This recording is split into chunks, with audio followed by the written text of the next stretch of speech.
Maligayang Pasko sa lahat! Andito tayo sa isang adventure fitting for the holiday season. Noong unang linggo ng December 2024, sumama kami sa Mototesto Christmas Campout event. Itong unang beses naming pagka-car camping at ito na rin ang unang beses kong napagdadrive sa norte. We left our place sa Cavite ng 2:20 AM at nagmaneho hanggang Petron SBMA sa Subic, Zambales. 2:10 in the morning, prepping na kami for our trip. Alright! First time driving in NLEX North, here we go! SLEX Skyway, NLEX, SCTEX, lahat ng expressways halos dinanan namin. At doon na kami naabutan ng sunrise. Hey guys, it's 5:26 AM. We're here at SCTEX. Still dark, but the sun is already coming up. So, sit back, relax, and see the bukang liwayway. Kinabahan ba ako sa biyaheng ito? Of course! Halos wala pang 6 na buwan akong nagmamaneho at first time ko rin mag super long drive. Pero dahil na rin siguro sa excitement at perhaps adrenaline, tanggal ang kaba, antok at pagod. Masaya rin kami nagsasoundtrip at nagkwekwentuhan ng mga kasama ko. Pero syempre, focus pa rin ako sa kalsada.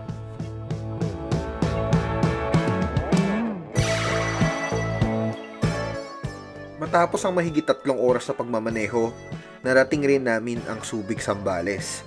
Na-amaze ako sa ilan sa 80 rigs na kasama namin pagdating ng meet-up point. Since wala kaming radyo, di na kami nakaregister at binuntutan na lang ang aming mga kasama. 1 hour and 30 minutes pa ang biyabiyahihin namin papuntang Mapa Nuepe Lake, our final destination kung saan kayo mag-stay ng 3 days and 2 nights. Nadaanan namin ang mga bayan ng Olongapo at Castillejos bago nakarating ng San Marcelino kung saan matatagpuan ang Mapa Nuepe. Isa sa mga di ko makakalimutang views along the way ay ang mga buhangin sinasabing nagmula sa lahar na binuga ng bulkang Pinatubo matapos ang makasaysayang pagputok nito noong 1991. Matatagpuan ang ilang mga sand trading companies. Doon pala galing ang mga buhangin ginagamit sa pagpapatayo ng iba't ibang mga estruktura. Halos off-road na kami from this point on. Nakita rin natin ang ilan sa ating mga kababayang Aita, pati na rin ang mga sikat na baka ng Mapa Nuepe. May mga nagtataas ang damo na tila nagdadala sa atin sa Africa. Sumuong kami sa landas na aming tinahak. Isang nakaka-relax na off-road adventure sa gitna ng kawalan sa puso ng kalikasan. Sa paligid ng nagtataas ang mga bundok at mga abo at buhangin ibinungga ng isang mapanirang kalamidad na magbabago at magbibigay buhay sa isang bagong umaga.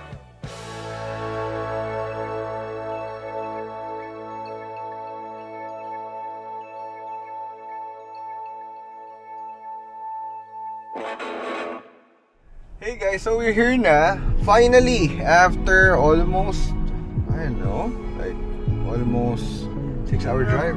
Welcome to Mototesto Christmas Campout! Woohoo!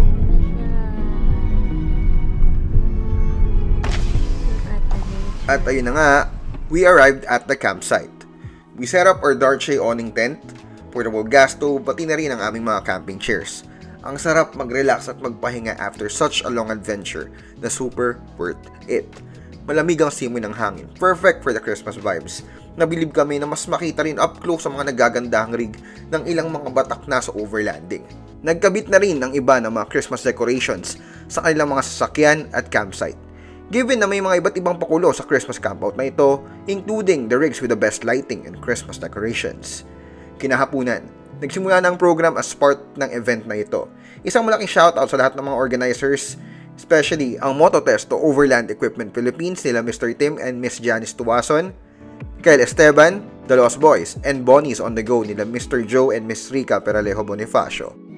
Nakilala rin natin ang ilan sa mga kapwa content creators like sila The Real Master DK, Tatay Chubs, Millennial Campers, The Wandereras, Blake's Adventures at BRBPH. Follow, like, and subscribe na rin sa kanilang mga social media accounts. And don't forget to subscribe on this channel as well. To start off, we participated sa mga events tulad ng Pop the Balloon, Hit the Bottle, and yung Mala Horizontal Darts game. Ayun no! So magpas. Game na game naman lahat ng kasama namin sa camp, sa lahat ng activities, bata man o matanda. After all, Christmas season is both for kids and kids at heart.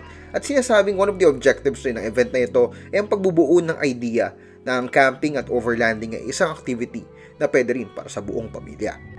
Wag mo na buksan ha, yung ano, wag mo na. Hold it. Hold natin. As part ng program, nagkaroon rin ng scavenger hunt kung saan kinailangang hanapin ang ilang mga marbles based sa mga binigay na clues. Todo takbuhan ng lahat, perfect pang cardio.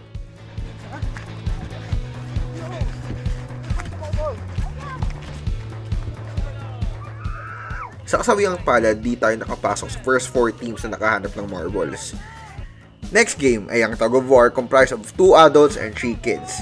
First match is between Team Mototesto and Team Iron Dragons.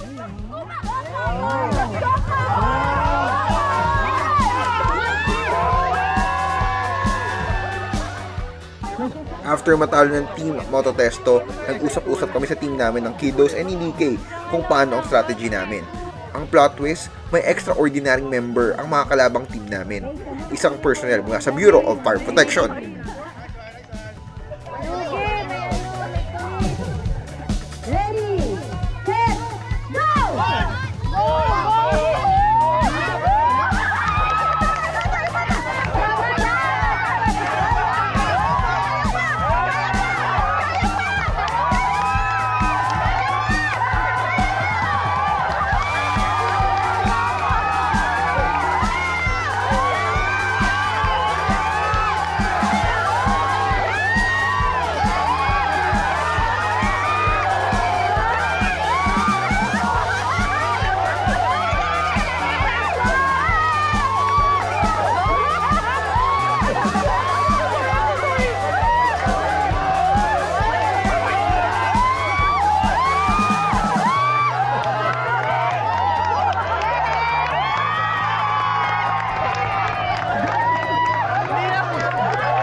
Kung anong bilis ng unang match, iba naman ang intensity at laban noong pagkakataon na namin. What a battle nga talaga ito. The most epic tug of war na nasalihan ko sa buong buhay ko. Ibang level ng competition dito. We won another game at isa lang ang masasabi namin ng Real Master DK. Masasabi. Ha? Pagod? Good job. Sakit sa katawan? Habang pinagpapahinga kami after ng dalawang intense na labanan, nagpalaro naman next ng relay ng Christmas balls gamit ang plastic spoons sa bibig ng young and adult campers natin. Kasama si Ate Dayan at si Cha, but then sadly, di sila pinalad.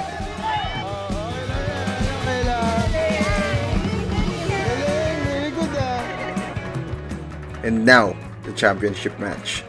All roads lead to Rome like all competitions ending in a championship round. Best of 2 ulit but we were overpowered. Nice game ito and it's definitely for the books. The last game was a charades relay and it was nice to see fellow campers na galing rin ng Etiva. Di rin pinalad but we definitely had fun. What can you say about the games? As the games concluded, namasyal kami at nag-ikot-ikot pa sa camp. Ayan, so andito tayo ngayon sa Lake Mapanuepe for Mototesto Christmas Camp 2024. So ayan, daming mga rigs na nakaset up. Kita nyo naman ay iba kanina. And definitely, enjoy sa atin. Ayan, hey! Christmas themed Christmas camp. For this trip, kinain ng aming 4x2 MPB na si Moss, isang 2025 Expander Cross. And for those out there who are wondering, may built-in roof rails na ang Expander Cross at kinabitan namin ito ng Wildland crossbar courtesy rin ng Mototesto. Simple lang ang aming camping setup given first time rin namin ito. Kaya kung meron pa kayo ibang recommendation sa amin na must-haves, feel free to let us know sa comment section. Lumalim na ang gabi sa camp and we watched the lighting of the camp Christmas lights. We also had a campfire and the camp watched Home Alone, a perfect movie for the season. Kinabukasan, mas na-appreciate namin ang Mapa Nuepe Lake. May masalimuot na kasaysayan ng lawa ng Mapa Nuepe dahil na rin sa pagputok ng kalapit na bulkang Pinatubo noong 1991. Hinarangan ng tone-toneladang lahar at pyroclastic flows ang mga ilog ng Mapa Nuepe at Marelia at dahil dito, nabuo ang bagong ilog ng Santo Tomas. Naipon rin ng tubig sa lugar kung saan nagtatagpo ang mga ilog at ang mga barangay ng Aglaw, Buhawen at Pili ay nalubog. Sa ngayon, 30 years later, tanging ang krus ng simbahan ng Santa Barbara ang natitirang nakikitang tanda ng isang pamayanang winaksi ng kalikasan. Sa gitna ng kagandahan ng lawang ito, hindi pinagpapahintulot ang mga taong maglangoy rito. Maliban sa risk ng pagkalunod, kontaminado raw ang nasabing lawa ng asoge o mercury dahil na rin sa isang dating minahang malapit rito, isang paalala rin ng masasamang epekto ng pagmimina sa ating kalikasan. Ang mga nagtataasang pine trees rito ay mas lalong nagbigay buhay sa lawa kaya't nakilala na travel destination ng Mapa Nuepe dahil sa taguring na New Zealand of Zambales, kaya't wag nang mag-atubiling bisitahin rin ito. Sa pangalawang araw ng camp, chillax kami from the physically straining games the day before. Tamang chill lang at ikot-ikot sa lake, detached from the world given na walang kuryente at walang signal ng kahit anong networks. We had the White Elephant exchange gift nung hapon and then campfire and another movie night again. As we ended this trip on day 3, we realized na marami pang lugar na pwedeng pasyalan like Mapa Nuepe Lake, ang New Zealand ng Zambales. Pero higit sa ganda ng lugar, na-realize ko rin na ang mga moments na ganito ay hindi lang tungkol sa destination, kundi tungkol na rin sa mga taong makakasama mo sa journey. 3 days may seem short, pero sa bawat oras dito, napuno tayo ng kwento, tawanan at mga laalang hinding basta mabubura. Nakita rin natin ang natural na ganda ng Mapa Nuepe, pero nakita rin natin ang halagahan ng pagtutulungan at pagkakaibigan sa camp. Kung tutusin, ang Mapa Nuepe Lake ay parang paalala na rin sa atin na sa kabila ng iba't ibang hamon ng buhay, darating ang isang bagong buhay at ang bagong simula. Napakagandang mensaheng ito ngayong Pasko at darating na bagong taon, hindi ba? Ang Pasko ay hindi lang tungkol sa mga magagarang handa o regalo. Minsan sapat ng tahimik na gabi, ang init ng apoy at ang presensya ng mga taong mahalaga sa iyo. Dito natin nararamdaman ang totoong diwa ng Pasko, ang pagmamahalan, pagkakaisa at pasasalamat. Habang pauwi kami, naisip ko na sana hindi itong huling overlanding or camping natin. Sa bawat trip, mas nauuhaw tayo para sa susunod. Tuloy-tuloy lang ang pag-discover ng mundo at ng Pilipinas.